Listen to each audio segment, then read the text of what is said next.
First of all, we're like thinking like 4 steps ahead. We have no idea whether Bitcoin's going to get into the low 70s or not. But hypothetically, let's say it's Saturday night, right? Or Sunday morning or something. I'm making up a hypothetical situation, but shit is hitting the fan. Cryptocurrencies are getting destroyed, and you got Bitcoin at 72,000, let's just say. Do you think it's more prudent to just buy the Bitcoin there on that dip versus what Straz is suggesting, like let it chill, let it start to base, and then you buy it on the way up? You wouldn't rather do Straz's strategy there that I'm leaning towards, by the way, versus blindly buying the dip into the low 70s? You'd rather just do that?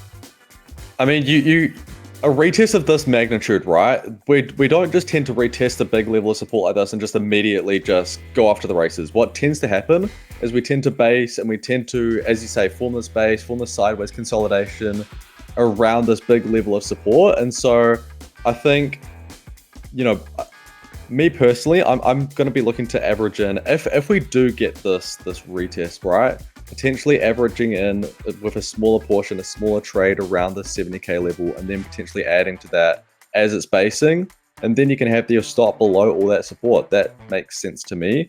You can either buy the momentum from this base breakout if it does form this base. I think that's a bit more of a shorter term momentum play. What I'm looking at here is just a longer term play with this massive base retest. Again, with the big caveat is if we get it. But I think the argument to just buy that dip into the low 70s is that you're going to get that V reversal. Again, I think I'm in Straz's camp. And again, earlier this week, I didn't come in with a strategy because it was sort of like a new situation. I was mostly just asking, like, what do you think? You get to the low 70s, you flip the book long.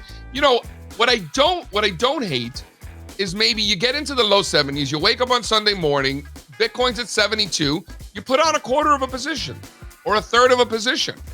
Yeah, that's right? What I'm talking about. And then maybe you let it base, and on a breakout, like Straz is saying, then you put on another quarter position or a third of a position. The trade of all of these that I like the best, and I still like the best, but I don't always get what I want, is a breakout above 102.